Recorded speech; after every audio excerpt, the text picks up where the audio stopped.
What is up, Square fam? Today I am back with a video. Today we're going to be going further into leveling up, and today I'm going to be focusing on actually metagaming. And what I mean by this is taking everything we know. We had the rules of engagement video, which came out last week for Patreons, came out today for the rest of the YouTube fam, and I'm going to be taking all the information that was gained from that video, applying it, and creating a 50 card deck that stands a chance in this metagame, in this climate, based off those rules of engagement. Before we get started in this video, let me give a shout out to my sponsor, Alec Pastrana, Beard Collectibles, best shop on the planet. If you haven't got your sealed product for Series 10, make sure you get your pre-orders in to Alec Pastrana Beard Collectibles. He still has boxes available for the best price. So, going in, still not dead. We are starting with Surgeku. Before the errata, the card was absolutely absurd. Activate main/battle. Didn't have to be your turn. If your life is five or less, choose one card on this card placed in your drop area, choose one, and it was either choose all your opponent's battle cards during barrier and negate their skills for the duration of the turn to basically stop your opponent's cards from doing things, or this card gets plus 10,000 power and critical for the duration of the turn. So essentially it meant that you could defend yourself. You know, making yourself a 25k leader on your awakened side on your opponent's turns, pretty busted, and so they eroded it to making it if it's your turn and getting the effect, which of course, when that happened, everyone pronounced that Surgeku was not going to be as good as he once was. But in my opinion, when the leader first was previewed, I played it as basically how it was already. You know, how it was with this errata. I thought of it being a more aggressive leader, and so now with the errata happening, taking time to explore what this leader can do with kind of the governor put on it, with the governor chip installed. So now you can't be absolutely busted and absurd. You're a little bit more fair, but I think just the draw to being both a red and yellow leader is really appealing, and I'm going to go over why I think that. So, truths of the format. We went over this in the video about rules of engagement and looking at it from, you have Vegex being the best deck on one end of the spectrum, you had Reboot Gohan being another fast deck, you had the two decks in the middle, Hatchak and Topo, which had the ability to, manipulate the game in a way where it changes how many attacks you can generate or how many cards you can play per turn. Then, of course, we had Invoker and then Ferocious Strike SS Son Goku all the way at the end of the spectrum. A leader that's built upon very similar when it comes to Vegex and using the drop area, but has that built-in board wipe to be able to seize control of a lot of the games. So this is kind of the spectrum that we're working on, and there's a lot of truths that are within this that you need to take into account. So the first thing is looking at what are the best negates. Dormant Potential Unleashed, Topo Righteous Aid, Nimbus, Protector of the People. These are your best negates. These are how you're going to be able to buy that extra turn so you can punish your opponent on the crackback. The next thing was just unisons and how impactful they are. You have to have a way to deal with unisons, because if you can't, you're going to have to then run into the brick wall of free counterplays that make you so vulnerable if you ever try to invest energy on your turn that's above 2. Anytime you invest 3, 4 energy in a card and it gets countered, it feels so bad unless it's something that can't be countered, like, Obuni, that it has deflect or something like that. And then, of course, the last thing being how impactful cheap double strikers are. Being able to get them down, deal with unison early, or apply pressure, or be so efficient at closing out the game for you. 1 energy and free double strikers are just, every deck needs to have them in there. Same thing, you can almost put Basil into that same category. Basil being able to deal with unisons is such an impactful thing to have. And so let's go ahead to crafting an approach. So looking at these cards, Flying Nimbus, Topo Righteous Aid, Great Ape Bardock, Raiders Warcry, Bardock the Resolute, thinking about all of them and how they fit in with each other. So Great Ape Bardock, Raiders Warcry is a 2 energy double strike 20k threat. Can deal with practically any unison in the game. Has great utility when it's played defensively and offensively.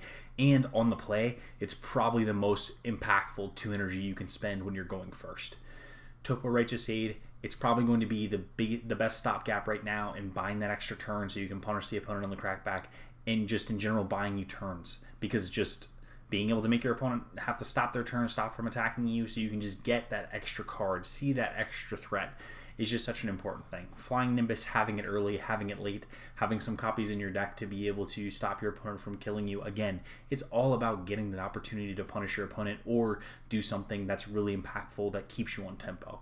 And then Bardock the Resolute, the free double striker, is just so powerful. Getting this on board turn 1, turn 2, even if it's the late game when you're trying to close out the game and you're against your opponent, having access to a free double striker at any time is just absurdly powerful. And it has the auto once per turn when your opponent activates a counter skill, switch this card to active mode. So you can kind of put your opponent in a, darned if you do, darned if you don't scenario where you swing with this, they activate a counter, you get to swing with it again, and you still have the rest of your board available to you. So I really wanted to find a deck that could play all of these cards at the same time. And then, of course, that's what led me down the path of Surgeku. And that's the reason why I call this deck Surgeku TRADEBINDER, because, of course, this deck is just going to be ridiculously expensive. So keep that in mind. Don't yell at me. Understand that I am just trying to metagame the best I possibly can. And luckily, since everything's online, I don't have to worry about the cost of cards. So keep that in mind. So staying efficient. We were playing 29 ones and or zeros. 29. We're playing 3 Dark Power Black Mass Saiyan. Great tech card right now. Being able to get it into play against Vegeks, making their mills a lot worse. It's perfect. You're on the play. You're playing against Vegeks. You play your Dark Power Black Mass Saiyan. Boom. Like, you instantly have some sort of advantage against them, and you're forcing them to play a Crisis Crusher on turn 1. If they don't have a Crisis Crusher, you then buy more time, which is the key.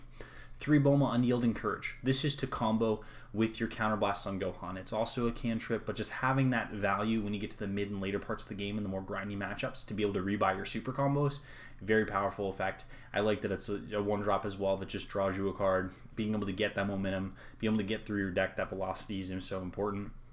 Our negates, 2 Is That All You Got? 2 Flying Nimbus.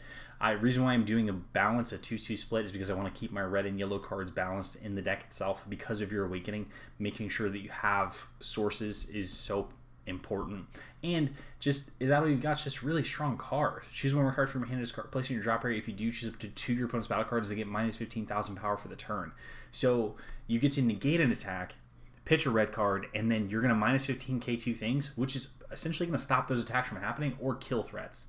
So very good. And then, of course, Flying Nimbus, like I said, another stopgap kind of card. We're playing 3 Saiyan Kaba, 3 SS3 Son Goku, the last draw, playing a 3-3 split, 6 total, because you just want to make sure you have access to a 1 energy double strike, and sometimes you're going to leave up 1 energy to be able to try and kill your opponent, or 1 red, or it's going to be 1 yellow, or you're just going to have one or the other at different spots, or you just need a charge or a way to awaken. So we're playing a split. Playing 2 Basil Fatal Rampage, probably the best 1-drop right now. If your opponent ever has 5 cards tapped, you just get to have a 19k dual attack that can threaten Unisons, threaten Leader, help you go for game. Probably the most efficient threat in the game. Like I said, 4 Counterblast on Gohan's are super combo. Draw super combos feel really impactful. And then, of course, it has the upside of during your turn, if they have 5 or more cards in rest mode, choose up to 1 of your opponent's battle cards with energy cost 5 or less in rest mode and KO it. So you get some conditional removal, you get the draw card when super comboing, and you get the ability to play it with your Bulma Unyielding Courage, negating his skills, and then you have a super combo on your opponent's turn that they have to deal with. And then it has this upside where for 1 energy, when this card is played, choose up to 1 of your opponent's battle cards and switch to rest mode. It's really cute. I've used this effect so many times just to get a blocker out of the way. Using this in tandem with Vegeta Unison. So playing this, tapping a blocker, playing Vegeta Unison, and then tapping your Counterblast on Gohan so you can get the extra counter. It's pretty cute. I've been doing it a lot. Then we're playing 3 Bardock the Resolute, of course, and our Overrealm, we're playing Awakened Warrior Bardock, the free double striker. It's Overrealm 4. This card, I can't stress enough, this card is so good. If you haven't picked up your level 2 Judge versions, they're only $8 right now. You're going to be seeing this card a lot in this format for aggressive strategies, just because just having the double strike to be able to deal with a Unison or threaten lethal is so impactful. And then, of course, we're playing 2 Further Instruction Champa, another 1 energy way to be able to give our leader double strike, our Basil double strike, just something double strike to either deal with a Unison or threaten for game. So, as you can see, we're so efficient at putting pressure on the opponent that we just generate so much advantage from just our cheap, efficient threats, and we make counterplays way worse because, spending your free counter on 1 energy threat just feels so bad, and we're just constantly threatening Unison, so they're never going to stay alive.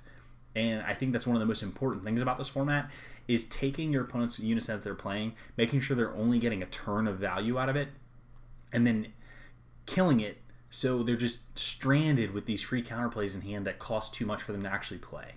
So it's just a strategy that I'm taking, an approach that I'm taking, and I've been using in testing that's been really impactful. It's been really strong. Staying efficient, 16 twos. Playing 4 Vegeta Unison of Fury, 4 Topo Righteous Aid, 4 Raiders Warcry, 4 Grave Son Goku Saiyan Instincts. I know Saiyan Instincts and Raiders Warcry are expensive cards. To be honest, Saiyan Instincts is not a necessity. You could pick 4 good yellow cards, and I think you'd be incredibly happy. Whether if it was your free counterplay of the Vegeta, whether if it was a mix of Giant Ball, or just something to be able to draw you extra cards, whether if it was more one-drops. Since the fact that you do leverage Overwhelm in this deck, this card isn't that good, and because you want to spend your energy on other things. Only reason why you want Saiyan Instincts is just because it's really good against mid-range and control decks. You know, it's really good at opposing Topo decks, so you don't need to play the card. Keep that in mind.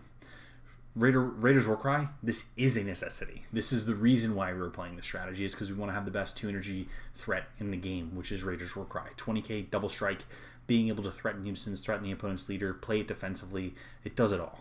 That's why you want it. Topo Righteous Aid, best negate. Vegeta Unison of Fury, the best yellow unison in my opinion, and I love that you can play it in these multicolor strategies and being able to play it on turn 3 if you want, you know, and still be able to tap something and then use the -3 effect to try and pressure the opponent or pressure unison or go for game. Like, this unison is so strong, and the more I play with it, the more I jam it in these different shells, it's really shining in just how versatile the card is. Not just the -1, but that -3 is absurd and so easy to access. Absolutely love it. Then, finishing touch, we're playing 4 SS Vegeta Exploiting Weakness. Major reason why is because since we don't usually have access to double red, we're not playing Kaioken, and this card does a very similar job. Being able to wipe the opponent's board of anything that's 20k or less, and then if you play it defensively, you get a Sensu Bean for the turn. So, card is great. Does everything that you want it to do. You're going to want it against that Vegex matchup where you go turn 1 Dark Power Black Saiyan, turn 2 Topo, turn 3 Exploiting Weakness, and then you're playing fair at that point for the rest of the game. And then our secret rare, we're leaning on Sin Shinron, Negative Energy Incarnate. Reason why, has ultimate, deflect, blocker, reduce energy cost of this card in your hand by 1 for each card in your 1-drop with energy cost of 1. This card can't be removed from your battle area by your opponent's skills. And then, of course, when you activate blocker, switch it to active mode, you get -5,000 for the duration of the turn. This card is so good. We're playing so many ones. There's no reason for us not to play this card. Like, we're going to be able to access it. It's going to help us be able to stabilize, stay alive, turn the corner, win the game.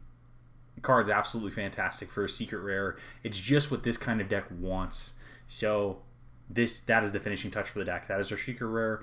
That, of course, is our more of our tech, is Exploiting Weakness instead of Kaioken. And then here's just your final product. Here's your deck list. And then, of course, the link to this deck list will be down in the description below. But as you can see, we're playing 3 colors. We're playing red, yellow, and black. If you're familiar with Magic, that would be the Mardu color combination. Black is just a splash, but Bardock the Resolute, Awakened Warrior Bardock, so good. Dark Power Black Saiyan, amazing in this format. And then just all of our cards, like I said, are just the greatest hits. This is why I call it Surgeku TRADEBINDER, because you just have all these expensive cards.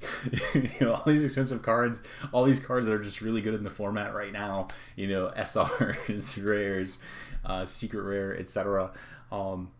In general, though, I think this deck is a really strong start when you start getting into metagaming and how to approach this format and how to build like a deck that's really good at hating out the rest of the format. And like I said, keep in mind, you don't need to play Saiyan Instincts. You just need to put in 4 generically good yellow cards. I just think Saiyan Instincts is so strong in mid-range and control matchups, so don't hate on me too much for building a deck with expensive cards in it. But anyways, thank you guys so much for watching. The deck has been phenomenal so far in the games that I've played with it, and I hope that you get some of the same results in testing. You can tweak, tune, and then honestly start messing around more with Surgeku Leader. I think the Leader has a ton to offer. But anyways, thank you so much for subscribing. If you want more content like this, check out the Patreon. We have the best content out there on the game, and if you're looking to take your game to the next level, make sure you seek us out. We're also going to be doing Twitch streaming and updating our tiers for Patreon here this week, so stay tuned. Okay, thanks. Bye!